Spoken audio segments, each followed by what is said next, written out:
Hey there, Soul Shines. It's Michelle here, and I'm inviting you to wake up and live. And as I was driving around today, I thought of what I wanted to say and just to kind of share with you guys some of my thoughts. So, I'm thinking about who I am. I think it was last week, maybe 2 weeks ago. Time kind of gets all scrunchy sometimes, but I'm pretty sure it was last Wednesday. I visited with a friend, and we were talking about me. We were talking about how frustrated I was with different things and how I was just feeling like such a failure at so many different things. And she pointed out to me that for the last 2 years since my mom passed away, besides, going through the grieving process, which just the initial grieving process takes at least 18 months. To go through it all and begin to feel like yourself again. But a part of that for me is deciding and figuring out who I am without my mom. For 47 years, I lived my life in hopes of pleasing my mom. And when a person lives like that, they don't know who they are. Like, there's a part of my soul, obviously, that knows exactly who I am, that knows how amazing and incredible I am. But there's so much of me that doesn't know who I am. And so when somebody asks, who would you be without? So, let's use my mom. Who would I be without my mom's criticism? The answer is always, I have no clue. And this is still extremely emotional. And talking about my mom being gone is emotional. It's all emotional, right? It's just what it is. Okay, so who would I be without? Who would I be without my money problems? Who would I be without my weight issues? Who would I be if I could have all the money in the world? What would I be, do, and have? Those kind of questions. So often the answer is I have no clue. I have no clue because I have no reference point. And I know I'm not the only one that feels that way, that we have no reference point. And hold on, I'm going to pause this for a sec. Okay, did that actually pause? Oh, it did. Oh, good. Okay, so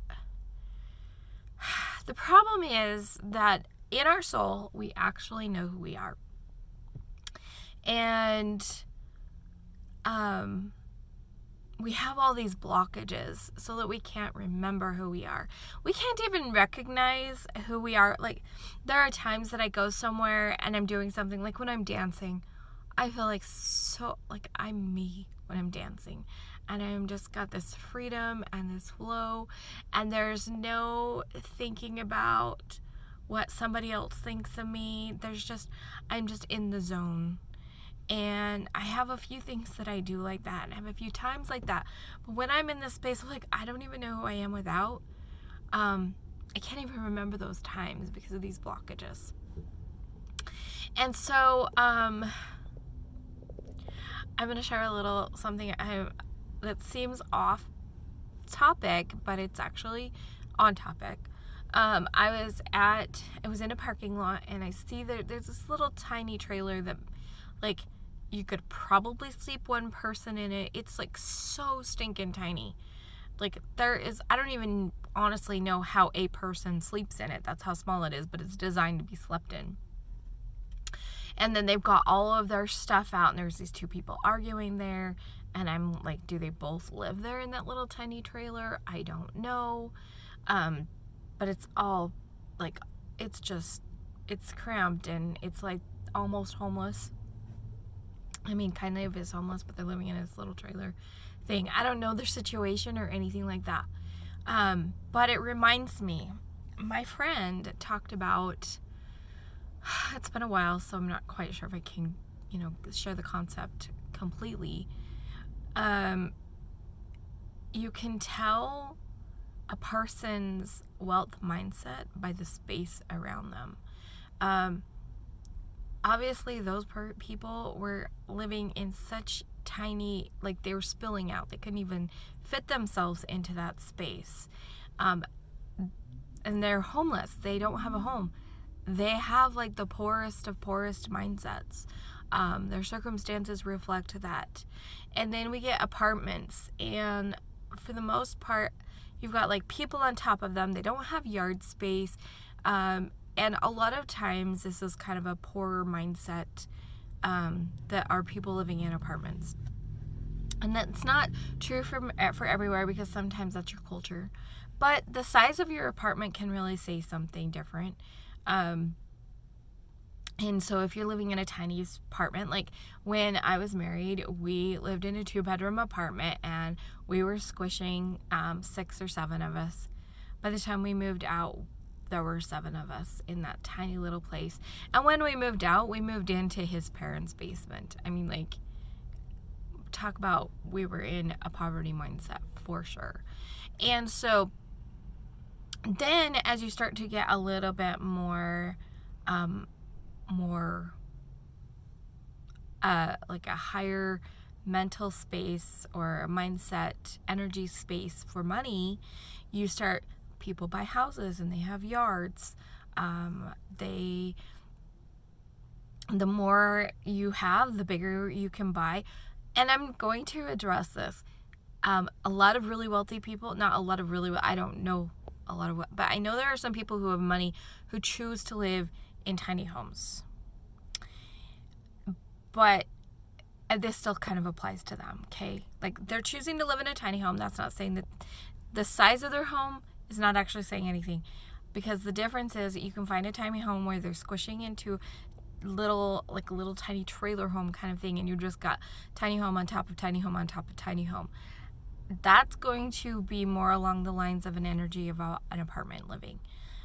Then you have people who want tiny homes, but they get like big old property, and it's like, I only need this much space to live, but they have all of the space of their property because they still have that expansive money mindset. They just don't, they like consciously choose to live in a smaller place. Okay, because I know sometimes talking about the sizes of homes, and the people are like, but tiny homes, well, they have an expansive yard space. They have, like, that's a good indicator. Also the quality of what they have and things like that. So we have this expansive, and the more expansive your energy is, the more space you create around you. In your home, that you have a lot of clutter. A lot of times clutter is more obvious in people who have the poorer mindsets, the lower vibrating mindsets. They just fill up their space with all this stuff, and so that they don't actually have enough space for themselves. And the more abundant mindset, more expansive mindset they have, they'll find ways to get rid of the clutter, or at least hide the clutter, so that their actual living spaces have expanse. So those are some of the things to think about. And, like, mansions are huge, and they usually are on huge properties. And, you think about it, the wealthy people in New York, if they're living in the city, they have the penthouse, so they have the most expansive place. There are people who have more than one apartment because they have so much space. More than people who have more than one homes because their mindset, their energy is so expansive. Now, how does this apply back into knowing who you are? And how I'm like struggling with knowing who I am. It makes my energy small. It creates a lack mentality in my energy. It creates, seriously, after I became aware of some of the energy that we moved was about this knowing who I am, I had to clean up my room. I couldn't stand how, I was like, no, I got to clean up this room. It needs to reflect me. And certain things started happening in my life, and I was like, dang. Like, I'm like, I need a new desk that sits these 2 people, and I had this image in my head, and I was at a thrift store, and they pulled it out and were putting it out, and it looked exactly like the image in my head, and I was like, holy cow, that was a miracle, and that was fast, and that was amazing. And it's a part of it as I'm healing some of this stuff. the expansiveness of the energy, the ability to manifest comes through. So these people that are living in this little trailer in a parking lot, who obviously are basically homeless, they don't know who they are. They have completely forgotten who they are. So much so that they don't even have the energy to create a place to live. They don't have the energy to feel grounded in a home. They're homeless because their soul is just so disconnected from who they are. Like, they're so disconnected from their home. Your home, and when we're talking about our bodies and our souls, your home is that place where you are so centered and you are so grounded and you are so connected to who you are, and your energy is so expansive, and that's your home. That's your home place. And when you're homeless, you are so disconnected from that home place. And the more you know who you are, the more you realize that you need a home and you want a home. And it's not just that you want a home, that you want a home that reflects you and that is expansive like you are. And even if you choose to live in a tiny house, you choose to live in a tiny house that gives you an expansive area.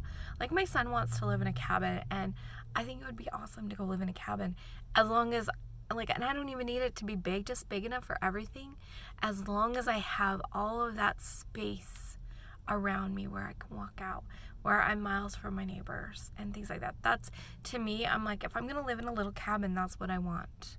And if I'm living in a home, like my ideal home, I have always wanted like a huge property, at least an acre of yard. And it's like, it's not that I don't want to be with neighbors. Like, I don't have anything against living near my neighbors and love my neighbors. What I want is just to have that nature around me. And that's my personal like dream, is to have all of that expansive energy and nature around me. Kind of like I'm in this little bubble of awesomeness. And the more I am getting clear with who I am, the more that idea actually feels like it could happen. And I wanted to leave you guys with a little tool. And I want, like, when somebody asks you, who would you be without all of the influences of the world? I want you to tune into your body and notice what you feel. Do you have a part that feels tight or tense or heavy? If you notice that, I want you to say, I love and embrace this energy. And I just want you to focus on that energy and just keep repeating, I love and embrace this energy. I love and embrace this energy.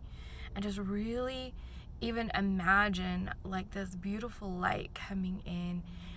Often love is pink, but it doesn't have to be pink. It can be whatever color comes to your mind. And surrounding that area and just feeling that area with light and love. And just, I love and embrace this energy. And if you don't actually sense it, that's okay. I love and embrace everything that prevents me from being who I am. And just say that. I love and embrace everything that prevents me from being who I am. I love and embrace everything that prevents me from being who I am. It seems counterintuitive.